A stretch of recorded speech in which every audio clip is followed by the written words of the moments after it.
Assalamualaikum warahmatullahi wabarakatuh.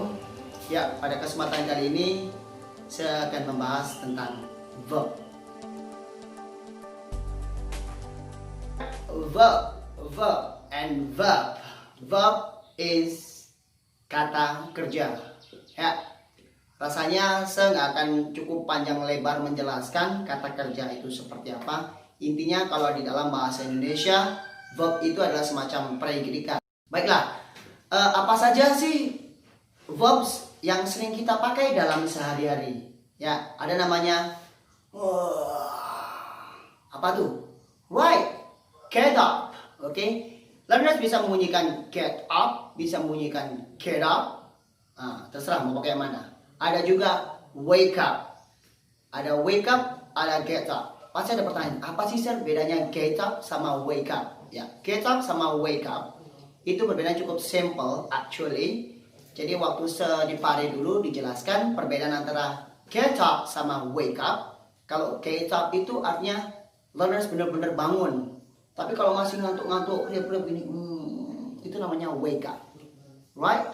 Selanjutnya ada lagi namanya pray. Pray itu bisa diartikan sholat, bisa diartikan berdoa. Itu kan kegiatan learners kan di pagi hari. Setelah bangun tidur, ambil wudhu, pasti sholat. Setelah itu apa lagi? Mandi dalam bahasa Inggris take a bath.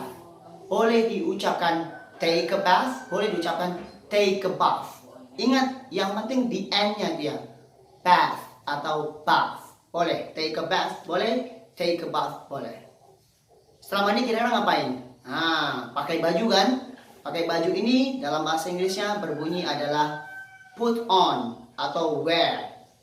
Misalnya learners mau bilang, saya lagi pakai baju nih, I'm putting my clothes on my body. Atau juga boleh bilang, I'm wearing my clothes, I'm wearing my dress, I'm wearing my uniform. Ya, bisa wear, bisa put on. Kalau memakai put on, otomatis melepas adalah put off. Boleh bunyikan put off, boleh diucapkan put off. Boleh diucapkan put on, boleh diucapkan put on. Ya, mengenakan baju. Setelah itu pasti ngapain? Siap-siap, lalu sarapan. Sarapan itu apa bahasa Inggrisnya? Sarapan itu dalam bahasa Inggris kita bunyikan have breakfast, atau eat breakfast, atau take breakfast. Ingat, breakfast itu adalah kata benda. Jadi learners kalau ingin mengucapkannya menjadi verb harus ditambahkan dengan have, boleh, get, boleh, take, boleh. Aku lagi sarapan nih. I'm having my breakfast. I'm taking my breakfast. I'm getting breakfast. Setelah sarapan ngapain? Belajar, ke sekolah mungkin ya. Pergi ke sekolah.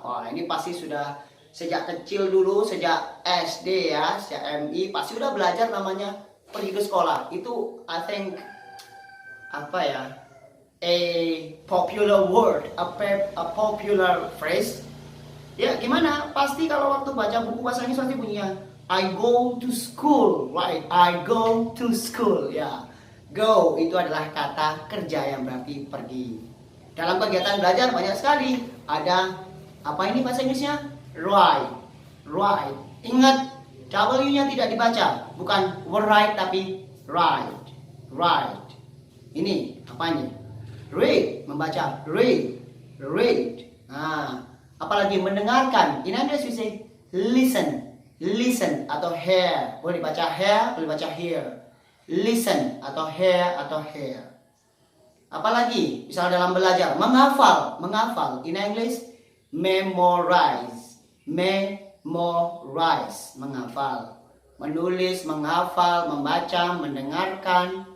Ya, itu termasuk beberapa kata kerja yang kita gunakan di saat pembelajaran. Apalagi learners, waktu kita sudah belajar kira-kira ngapain? Pulang kan? Pulang ini terkadang learners sering mengucapkannya terlalu berlebihan. I think kalau mau bilang pulang, bilang aja go home atau come back. Jangan bilangnya go to home. No, without to. Jadi ngomongnya cuma go home atau come back. Atau return juga bisa. Return, come back, atau go home. makan siang. Nah, makan siang tahu bahasa Indonesia? Have lunch. Ya, one more I say to you. Ingat, lunch itu adalah kata bendanya. Jadi kalau ingin mengucapkan kata kerjanya, maka kita menggunakannya adalah have lunch. Have lunch. Nah, setelah itu kan sholat lagi, pray. Untuk pembahasan macam-macam sholat, nanti kita tonton di video lain kali kita buat ya. Selanjutnya setelah makan pasti ngapain? Istirahat mungkin ya, tidur siang. Tidur siang itu ada bahasa Indonesia bunyinya take a nap. Take a nap. Take a nap ya, take a nap. Nah, terus berlanjut sampai tidur ya, udah tidur. Selanjutnya ada sholat asar, pray lagi ya, pray. Sore ngapain kira-kira kalau lagi sore? Oh, sore mungkin bermain ya. Bermain bahasa Indonesia apa? Play. Play. Aku pengen bermain sama kawan-kawanku nih. I want to play with my friends. I wanna play with my friends. I will play with my friends. Play. Ya. Setelah play ngapain? Sholat.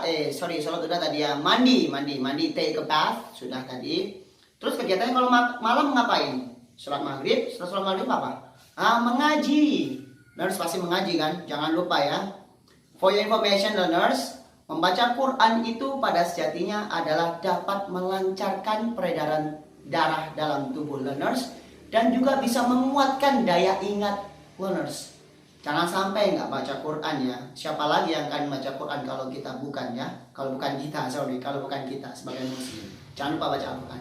Ya, baca Quran dalam bahasa Inggris kita boleh membunyikan read the Holy Quran, boleh, atau mungkin pernah mendengar namanya recite. Ya boleh ucapkan recite, boleh ucapkan read. Oke. Setelah setelah membaca Quran apa? Makan malam apa bahasa Indonesia? Dinner kata bendanya. Berarti kalau membuat kata kerja menjadi tambahkan apa? Have boleh, take boleh, get boleh. I'm having dinner. Have, take, I take my dinner. I'm having dinner with my friends. Setelah itu sholat isya kan. Setelah sholat isya ngapain? Mungkin belajar ya. Belajar apa bahasa Indonesia? Tadi belum disebut ya di kelas, sorry. Belajar bahasa Inggris adalah study. Ada juga learn. Pasti learners nanya nih, sir, apa perbedaan learn sama study? As far as I know, perbedaan antara study and learn, kalau learn ini lebih diartikan belajarnya lebih dalam. Jadi learners belajar dan learners paham. Tapi kalau sekedar belajar aja mungkin kita baca study ya. Nah, itu perbedaannya. Setelah itu ngapain? Tidur bahasa Indonesia apa? Sleep ya. Sleep itu artinya tidur. Gimana? Sudah cukup? Kalau belum saya tambahkan pakai gerakan nih. Ya sejatinya untuk biar kita itu mudah dalam menghafal kata kerja. Ini based on my experience waktu di Pari dulu ya. Jadi cara menghafal itu saat saya mau melakukan sesuatu itu sebatin di dalam diri. Karena dulu belum ada kawan ngomong ya. Jadi misalnya mau mandi nih, bilangnya I wanna take a bath. Aku mau sarapan nih, I wanna have breakfast. Aku mau tidur, I wanna sleep. Nah kayak gitu. Jadi dikenang-kenang betul di kepalanya, dipraktekkan meskipun belum ada partner. Ya, sebagai tambahan sebelum saya mengakhiri pertemuan pada kali ini ya. Jadi for your information, di dalam bahasa Inggris to be itu juga diikutkan dengan verb. Jadi beberapa waktu lalu ada my student ask me, "Sir, ini mana verbnya?" Kalimatnya itu if I'm not mistaken ya, I'm so happy. Mana verbnya? Am, to be. To be itu juga bisa dikategorikan dalam verb. Ya, gimana? So, if you like my video, just hit the subscribe button and like my video. Thank you very much. Wassalamualaikum warahmatullahi wabarakatuh.